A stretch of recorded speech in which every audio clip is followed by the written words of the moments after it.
O eto na, ilalabas na natin ang video pantapat sa inilabas na picture ni Claire Castro. Sa picture na pinakita niya kanina, si Franco Mabanta ay kasama ang mga Duterte. Ay alam naman natin ang mga Duterte hindi madamot pagdating sa pa-picture-picture na yan.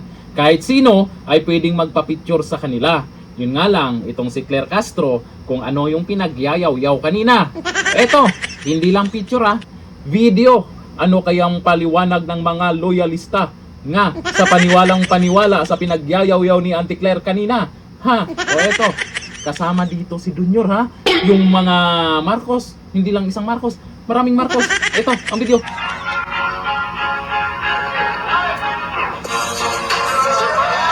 Surprise!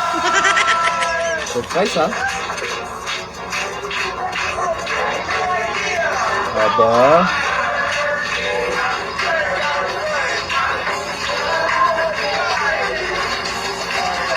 Ayan sila Ang sweet nila. Oy, nandyan si Junior Diba, ang saya. Aba.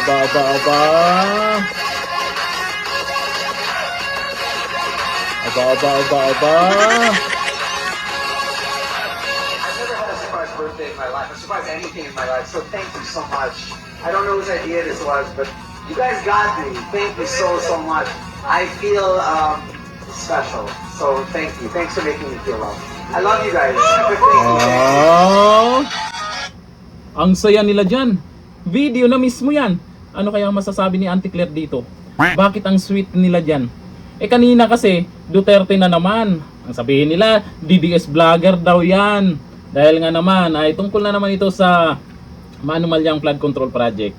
Di umano ay may hawak daw siyang ebidensya itong si Franco Mabanta.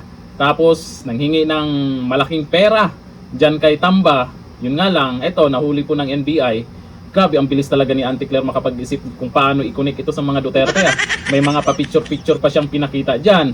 Yun nga lang kasi hindi siguro siya nagsi-search na kung saan maraming post po ito si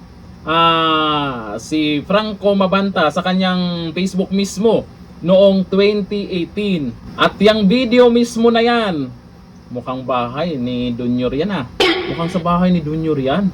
Tapos ngayon, idadamay nyo pa ang mga Duterte dyan. Ay alam po natin na itong si Tamba at si Junior ay mukhang kaabang-abang kung sino talaga ang totoong mastermind sa kanila. Kasi sabi ni Tamba ay hindi naman daw siya.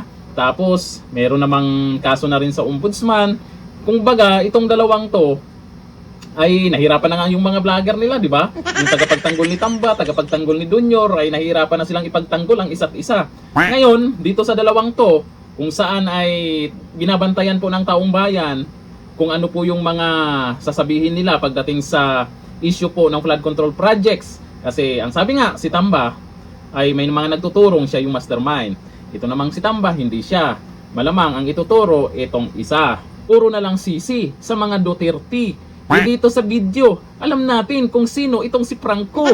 Ikaw naman, Auntie Claire, pahiya ka na naman ngayon. Sino ang fake news? Sino ngayon ang fake news? Isa po sabihin nila, Franco Mabanta, DDS vlogger, pakpak ganun. Auntie Claire, uwatamiday. Hanggang dito na, thank you. Bye-bye.